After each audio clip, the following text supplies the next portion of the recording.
Leucorrhoea की समस्या थी, उसमें क्या करोगे, इसके लगभग 5 ग्राम पत्ते लेने हैं।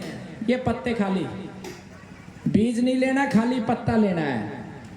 10 ग्राम हरी दूब लेनी है, ठीक है। और 5 से 10 ग्राम ही लेनी है धागे वाली मिश्री। ये जो प्रसाद की मिश्री चल गई ना महाराज जी, ये छोटी छोटी, ये एक तरीके से मीठा जहर है, ये काम की नहीं है, ये चीनी का ही रूप है।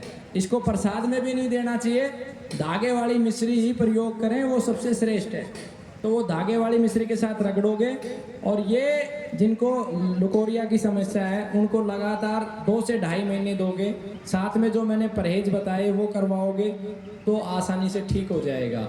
आपको कहीं जंगल में गए हो, आपको चोट लग गई, खून गिरने लग रहा है, डॉक्टर के पास जाओगे 2 घंटा लगेगा। ये आपको मिला, पत्ते इसके रगड़े, जहाँ खून निकल रहा है वहाँ डालो, खून को रोक देगा, ठीक है। इसके अलावा जख्म है, शुगर के रोगी का जख्म ठीक नहीं होता, तो आप इसके पत्ते लो, गेंदे का फूल लो, तुलसी लो, विधारा लो, इन सबको गोमूत्र में रगड़ो अच्छे से, वहाँ जख्म पे लगाओ। कैंसर का जख्म है, शुगर का जख्म है, और जिनको एक बीमारी होती है जिसमें कहते हैं कि पैर काटना पड़ेगा, ठीक है, याद नहीं आ रहा मेरा, काला हो जाता है, गैंग्रीन बोलते हैं, गैंग्रीन, तो उसमें भी वो पैर नहीं काटना पड़ता, ये लगाओगे तो बचा लेगा, लेकिन सबको नहीं बचा पाता। 50-60% लोगों को हम बचा लेते हैं, लेकिन अगर 100 आदमियों का पैर कटना था, उसमें से 50-20 की वजह से बच गए, तो छोटा काम थोड़ी ना है ना। तो इन सब चीज़ों का आप प्रयोग करें, और अपने आसपास जड़ी बूटियां खूब लगाएं। अपने आसपास जो पेड़ पौधे हैं उनको कटने से बचाएं, नए पेड़ पौधे लगाएं। आपकी आने वाली पीढ़ी की जो सबसे बड़ी पूंजी है ना, हम लोग क्या सोचते हैं, हम सोचते हैं कि अगर हमारे पास 5 एकड़ ज़मीन है, 2 मकान है, सोने की 4 चैने हैं, ये सब हमारी क्या है, पूंजी। यही सोचते ना कि हमारे आने वाले पीढ़ी के काम आएगी। 5 लाख बैंक में है, पैसे की ज़रूरत है, मना नहीं करता मैं, अर्थ जरूरी है, लेकिन वास्तविक पूंजी ये नहीं है। क्यों नहीं है, मैं आपको बताता हूँ, मेरी बात को समझने का प्रयास करना, कि आप सब लोगों ने 50-50 लाख रुपए बचा के आपके अपने बच्चों को दे दिए, बदले में आपने एक ऐसा वातावरण दे दिया, सारे पेड़ पौधे काट दिया आपने, आसपास जितने भी थे सारे जीवों को मार डाला, चिड़िया मोर कबूतर सबको मार डाला। तो जब आपका बच्चा जीने के लिए आएगा आगे वातावरण में, तो वो कितने साल जिएगा, 30 साल। कहते हैं ना, हमारे बहुत सारे शास्त्रों में लिखा है कि मनुष्य कुत्ते की मौत मरेगा। उसका अर्थ जो मैंने समझा क्या, कि मनुष्य अब इस कलयुग में ऐसे कर्म करता जाएगा, अपने ही पैरों पे कुल्हाड़ी मारता जाएगा, और एक समय ऐसा आएगा कि मनुष्य 30 साल में मरना शुरू हो जाएगा। महाराज जी अगर हम देखें तो पहले 100 साल लोग जीते थे, फिर 90 पे आए, अब 80 पे आए, अब 60 पे अटक रहे हैं। तो हम क्या कर रहे हैं, हम पूंजी नहीं जोड़ रहे हैं, हम हमारे आने वाली पीढ़ी को बर्बाद कर रहे हैं। तो सबसे ज़्यादा जरूरी है पेड़ पौधे, स्वच्छ पानी, स्वच्छ हवा, स्वच्छ मिट्टी, और प्रेम, और आध्यात्मिक ऊर्जा, संत महात्माओं का मार्गदर्शन, सद्बुद्धि, यही आपके आने वाली पीढ़ियों का पूंजी है। उनको ज्ञान है, विज्ञान का ज्ञान है, तो वो बच पाएंगे, टिक पाएंगे, नहीं तो जो पैसा आप जोड़ोगे वो सब बर्बाद हो जाएगा।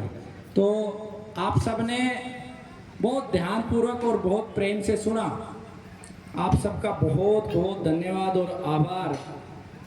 मेरे द्वारा अगर कोई भी बात ऐसी निकली हो जो किसी भी भाई को, बहन को, माता को बुरी लगी हो, तो आपका बच्चा समझ के, आपका साथी समझ के मुझे माफ़ कर देना। मेरा उद्देश्य सिर्फ ये था कि आप सब लोगों को ठीक करना। मेरा इच्छा तो थी कि मैं सबके लिए एक पुस्तक लेके आऊं, लेकिन एयरपोर्ट पे 14 किलो ही वजन अलाउड होता है, और मैं वो 14 किलो भी लाना भूल गया। तो ये एक पुस्तक है कैंसर की, इसमें मैंने एक 12 नंबर पेज पे लिखा है कि आज जितनी भी बीमारियां हैं उनके कारण क्या हैं, ठीक है। इसमें मैंने 38 कारण दिए हैं।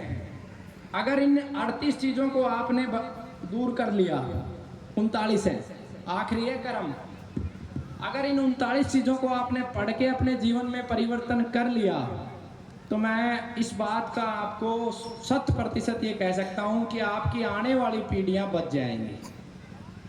तो आपको ये किताब तेजवंत जो है तेग बहादुर, वो सबको एक एक किताब देगा। लेकिन वो कैसे देगा? आप अगर व्हाट्सएप चलाते हैं फ़ोन में, तो मैंने उसको पीडीएफ दे दिया है, वो आपका ग्रुप बना के सबको पीडीएफ दे देगा।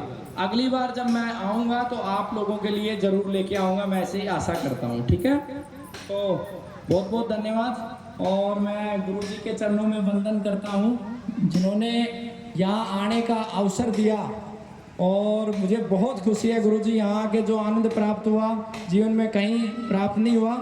और मैं आप सबको गुरु जी के आशीर्वाद से, गुरु जी की तरफ से एक बात कह के जा रहा हूँ। वो बात पूरी होगी या नहीं होगी, वो गुरु जी का आशीर्वाद है, भविष्य का किसी को नहीं पता। लेकिन मेरा पूरा प्रयास है कि आने वाले समय में महीने में एक बार, महीने के आखिरी शनिवार हम यहाँ ज़रूर आएंगे, और आप सब लोगों की जितनी सेवा हम कर सकते हैं गुरु जी के मार्गदर्शन में, उसका पूर्ण प्रयास करेंगे। तो आप सभी को नमस्ते, बहुत बहुत धन्यवाद। चलिए